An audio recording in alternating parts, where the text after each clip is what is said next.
Pardon me.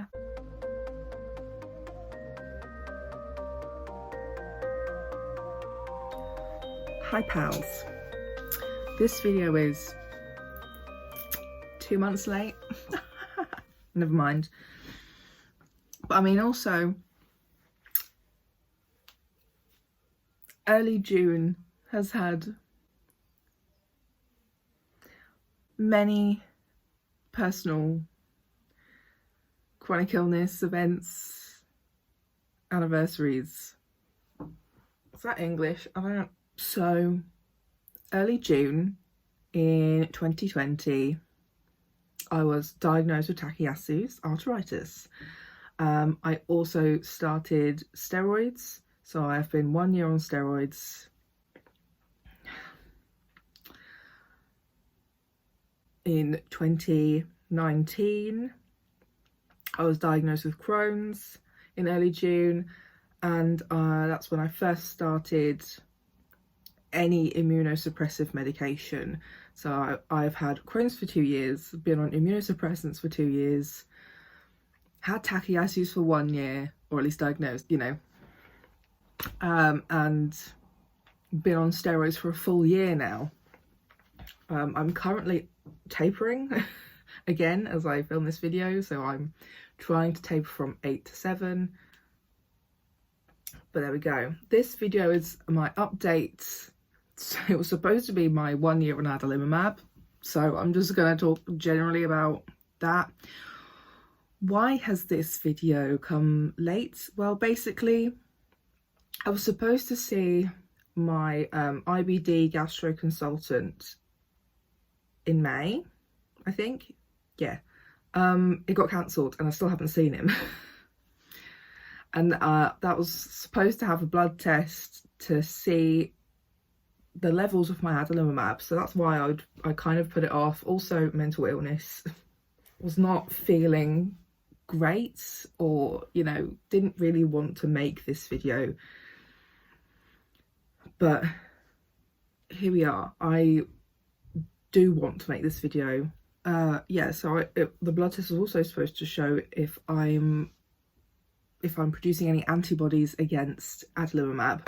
So far, no. But yeah, that's why I had kind of put it off. I wanted to see the update of that, possibly an updated calprotectin, but you know, we're just going to work with what we're working with. I watched my 6 months video to see what I said, because I forgot. It's been a while. That was November, maybe earlier.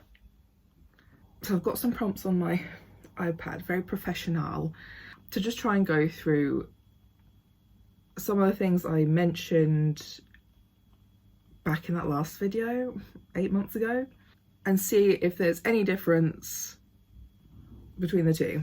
The end of my last video, we'd up the dose to every week, and then a few months later we changed the brand to Amgevita instead of Imraldi, because my rheumatologist had been doing some reading of research, and it actually showed that Amgevita had better outcomes for Takayasus, but also was more likely to last the full, it said 2 weeks, even though I'm going weekly, it said it's more likely to work for the full 2 weeks, whereas Imraldi has been shown to wear off a couple of days before the 2 week mark for most people's dosage. I had my first one of those on Christmas Day. Very weird Christmas present. And then my second one was New Year's New Year's Eve, I think, or New Year's Day, I can't remember, but one of those. The way we kind of got that changed was because the Imraldi ones stung quite a bit when I was using them, and like I tried to ice the area, and you know, I looked up some tips and nothing was helping prevent it from being like quite so sore and stingy. I was also bruising quite a lot, but that also could have been steroids, because I was still on 15, I think. So we got kind of the agreement to change it based on that, because that's something that happens quite often, is that if it is too painful, they do get things changed around. So we got it changed to Amgevita, which is a different, it's a different pen mechanism. And yeah, it's basically painless, which was crazy. Like, the Amgevita was fine, I could deal with it, you know. It's just once every week I jab myself, you know. So if it wasn't going to be changed, I was going to just carry on, it's fine. But when I did change to the Amgevita, it was literally like a shock of my fucking life. It was absolutely painless. So that has made injections easier for a start, because there's no like mental barrier of like, this is gonna hurt. I still only do my stomach for the injections, because I did do my thigh once because I had some bruising that kind of lasted a while, and it hurt my leg more still. So that's the same as the last video of it hurts my legs more than it hurts my stomach, and that's likely because of the fat distribution for me. But yeah, they're so much easier to do now. I literally can just like, I take the injection out the fridge earlier in the day, so I leave it to sort of like get warmer. I kind of do this more because it's been winter. So it's been just generally colder, and it will take longer for the injection to sort of like warm up to a better temperature. I don't know. I have been using the alcohol wipes just because I've had some like personal issues of getting into the shower. Or like I do the injection the day before I actually want to have a shower, so I use the alcohol wipes now more often. I'll wait until it's dry, because same as the last video, if you inject whilst the alcohol is still like wet on your skin, you will just shoot a load of like bacteria into this open wound. So I do that, but it's so much easier now than it was. I also got plasters. Bougie. I got plasters with my Amgevita. I was like, wow. So yeah, I actually have plasters to put on now, because I like to put a plaster on, because the little pinprick wound for me, kind of, there's a little bit of the Adalimumab that comes out, and sometimes a little bit of blood. So I will use the cotton balls for like the most part, but then I'll put a plaster over it to sort of like shield it, because I was finding that if I didn't have a plaster on, like my clothes would catch. Like, it's weird to explain, but it was just sort of sore. So the plasters help that, but I have had some really weird bruising that has shaped into the plaster I put on myself. But I have kind of gotten the hang of preventing bruising now, which is great. I don't really bruise anymore.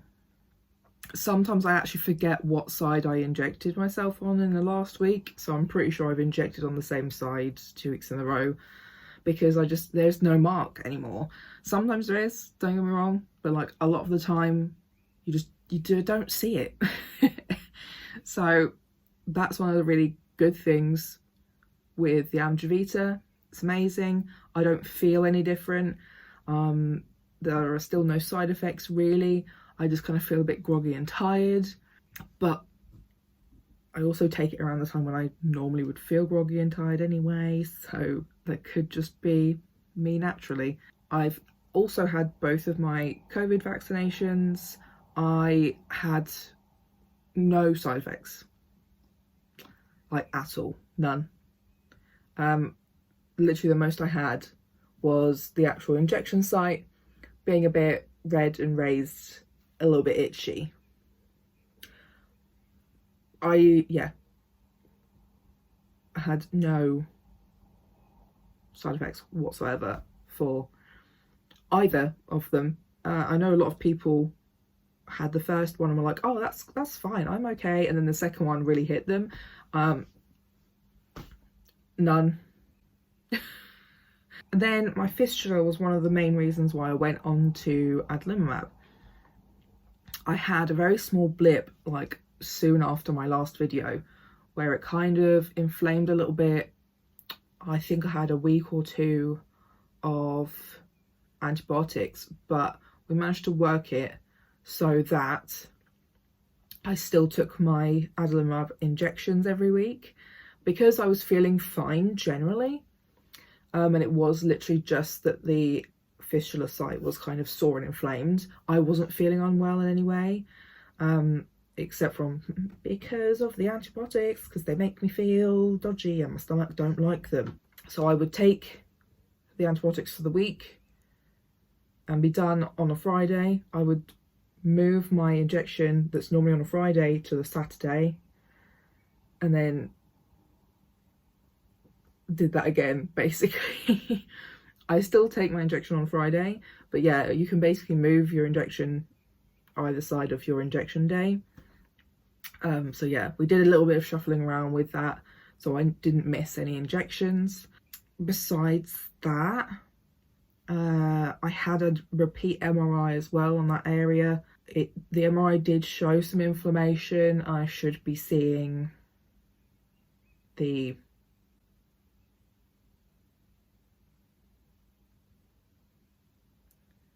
surgery team. What surgery team are they? Colorectal surgeons, that's it. I was like, they have a name.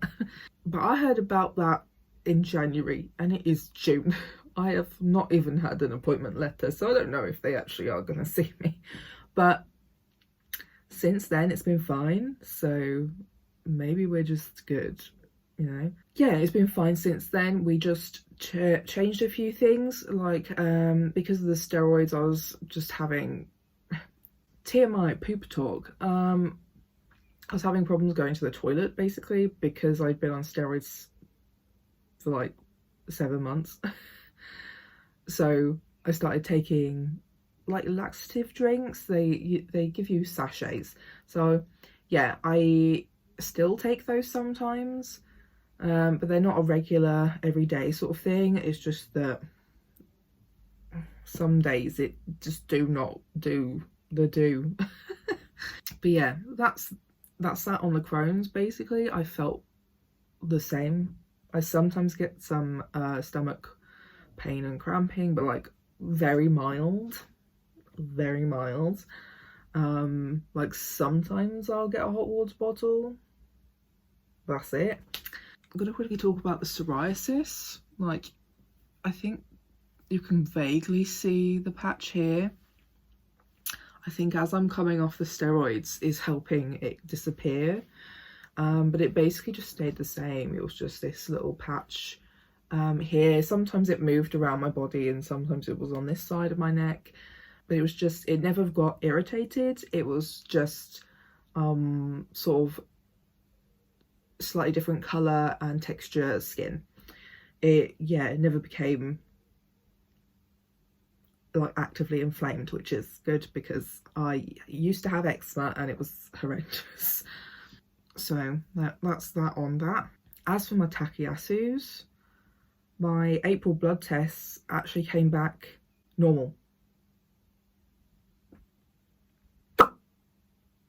So we think the combination of meds I'm on is doing something, and that's been while tapering steroids too. So we think, you know, the Adalimumab Amgevita brand is doing well. I also am still on Mercaptopurine 25 milligrams or whatever, milli something or other. That has not changed and will not be checked up on, I don't think. And yeah, we're tapering steroids very slowly, but my CRP and ESR were normal, which was kind of insane. So we will see. I do kind of feel a bit crappy whenever I have to taper. Sometimes I get pains around my like chest and neck, sometimes in my arms, but I feel like a lot of those could just be fibro pains being like, hey, remember me? So I'm not really too worried unless it's like extremely painful. And I'm on like what, day 4 of tapering this month, so we'll see. I also wanted to talk a bit more about like how the pandemia has been for me as someone on 3 immunosuppressive medications. I have been masked up pretty much everywhere I go, even when I'm outside. If I see people, I will definitely be wearing a mask around them. There was a point where I was double masking when it was like advised at one point. You know, very actively washing my hands and using antibacterial gel when I go out. I do have to say as well, I kind of vaguely started doing these sorts of things when I first started Amgevita, which is also an immunosuppressive medication, in 2019. And I have not been mortal sick in 2 years. I say mortal sick because it's common people sick, like the flu or like sore throats or the common cold, you know. I have not had anything like that in 2 years. And that's literally just been from washing my hands more or using antibacterial gel, being more mindful of where I put my hands and touching my face and things like that when I've been out. And then obviously the wearing masks in this last sort of year. So, you know, if that says anything, wash your hands. Disgusting. And yeah, I will be continuing to do that. Basically, this is pretty common practice for immunocompromised people.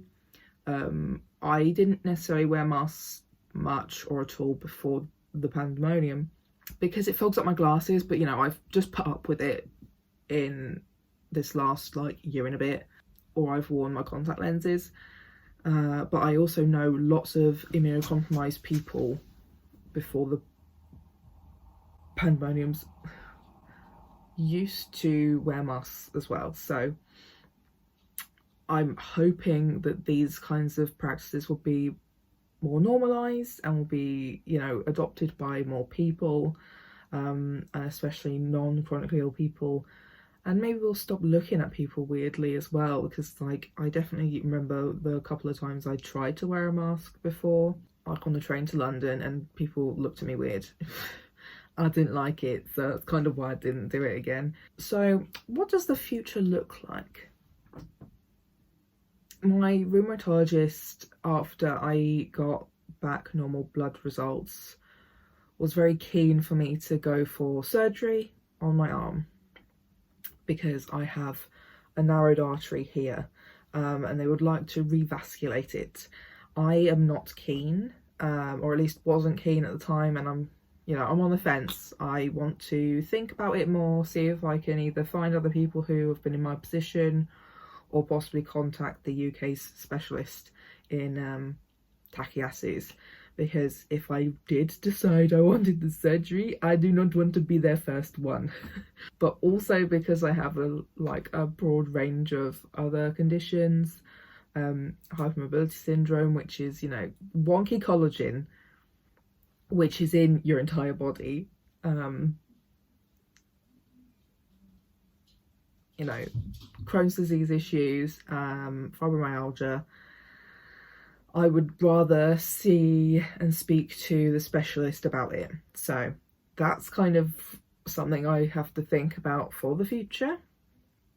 You know, the idea that I'm eligible for surgery is pretty amazing, because in my research that I have done, I know that generally they would rather do surgery when you don't have any inflammation, you know, you're not in an active Takayasu flare, or they only do it if you're going to lose your limb or your life. So being on the better end of that makes me feel, I don't know, okay in my existence for the moment. But yeah, that's just on the sidelines right now, because I said I wanted to focus on tapering steroids anyway, because I wouldn't be able to have the surgery if I was still on steroids. So what's the point until I'm off steroids, you know, and see how I'm doing when I come off them. Because I also know that Takayasus, like other patients, have and are on steroids for years and years and years and years and years, even if it's only like a small amount. yeah, I just know it's very possible I actually need to stay on them for longer than hoped. But that's where we are with that at the moment. My Crohn's is pretty stable. My last calprotectin was pretty much the same as it has been for a while, around the 150 inflammation level, which is much lower than it normally is and has been. I've been off the chart many times because in Brighton our chart only goes up to 600 for some fucking reason, whereas other people in London literally can get over like 1,500 or what the fuck ever. So who knows how high the inflammation actually has been, but I've been off of the Sussex charts several times. I've been in like the 400s and shit, so being at like a stable 150, which is like pretty low, I'm fine with that for now. We'll see if anything helps, or see if it will, you know, continue to lower as the steroids are lowered, because steroids can be hard on your stomach, even though they are used for Crohn's, you know, they can be rough on your stomach. So when it comes to what I'm doing next, who fucking knows? Because whilst I am not, you know, in horrific pain or having massive flares of Takayasus or Crohn's, I am not well. I have got a long list of health conditions that do affect my daily living. And I can't believe I didn't write this down. This is the fun part. So because my inflammation has come down to normal, inflammation makes your joints stiffer. Whilst I've had like quite high inflammation for a while, my hypermobility has actually been like pretty chill. And now, because it's been coming down and is now down, my hypermobility syndrome has come back. I'm back, I'm better than ever. So I'm now dealing with more hypermobile problems. So my hand joints hurt so much because they bend in weird, disgusting ways, you know, and that's just by trying to use things. So my hands hurt more. I've definitely slipped my rib a few times. My knees knock back a lot. My hips have been quite painful if I sit in the same position for too long. I feel like my hips could be like doing a thing. My shoulders have been janky, you know, like just all of my joints have started to like actively be the worst again. So I'm hopefully seeing the occupational therapist for, I don't know, ring splints, like more of these, and see what else they can offer to assist me whilst I'm not doing so well. But also I am seeing a physio again, but this will be a hypermobile informed physio. So an update on this hypermobile informed physio that I'm supposed to have been seeing. She doesn't work at the fucking hospital anymore. So I either have to just see someone else or not go. So we are going to go. We're going to see the senior physio of the department later in June 2021. So we will see. I don't have much hopes when it comes to hypermobility syndrome because nobody, everyone's fucking stupid. I have no hopes. But I have maybe 5% of hope that they could maybe give me some exercise recommendations when it comes to trying to help revasculate my arm and help encourage the production of collateral veins. But that's that on that. Fuck me. Because that's what I said to my rheumatologist. I was like, I've seen physios, they don't know what to do with me, they just actually injure me further. So hopefully I'll be seeing both of them sometime this year, but who knows. But yeah, my future is like, who knows. I have started the process of trying to find out more details about traveling. but also like, I don't know, vaguely living abroad for like a short period of time, because I would like to return to university and do a master's in creative writing, complete like a manuscript or something like that. Ideally I would like to go to Cork, which is in the Republic of Ireland, so it's not technically the UK. And bitch, that do be fucking some shit up. So I get my injections free on the NHS because of luck. But basically, because I have an underactive thyroid, all of my meds since then have been free on the NHS, and that includes my Adalimumab injections. If they were not on the NHS, they're like £600, like over £600 per injection, and I have one every week. And I did the maths. That's like over £35,000 a year, and that's just my injections. I'm on many other medications. Just the injections would cost more than the university course and living there.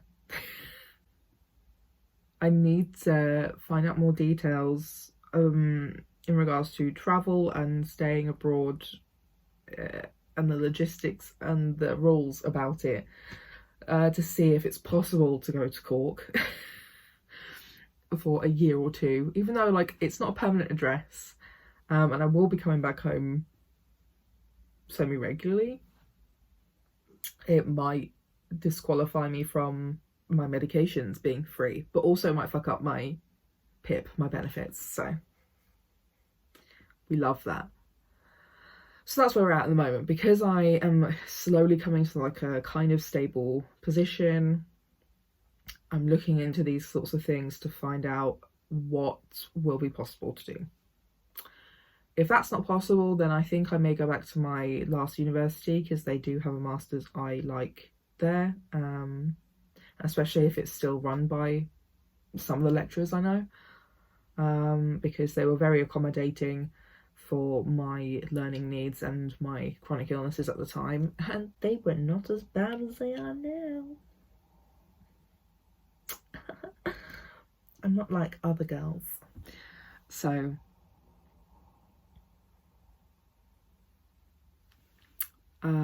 besides that, I don't know. It's difficult to plan anything when you are sick. It's like, this is something that a lot of chronically ill people will understand, but something the non-sick might not get. Because like there are a lot of limitations on the medication. There's lots of things you have to be aware of by taking care of them. Like my injections have to be in a fridge, or they go off in 30 days or something like that. You also need like special documents to travel with the injections, so that'll be something else I'll be looking at as well, just for travel purposes. You know, as someone who wants to continue things like acting, I don't think I could technically go abroad to work, especially with the way things are at the moment, that you kind of have to isolate for 1 to 2 weeks depending on where you're going. That would literally just be wasting 2 weeks of medications, and I think I would only be able to bring 4 unless you could work it out in a certain way, but you know, it's very complicated. I'll probably end up making a video more specifically about things I have to think about when I travel. So if you want to see that, let me know in the comments. But that's kind of the one and done of it. I don't know why I just said that, but okay. That's kind of the gist of everything. I'm doing okay. The injections are good. It doesn't look like we'll be changing them anytime soon, which is great.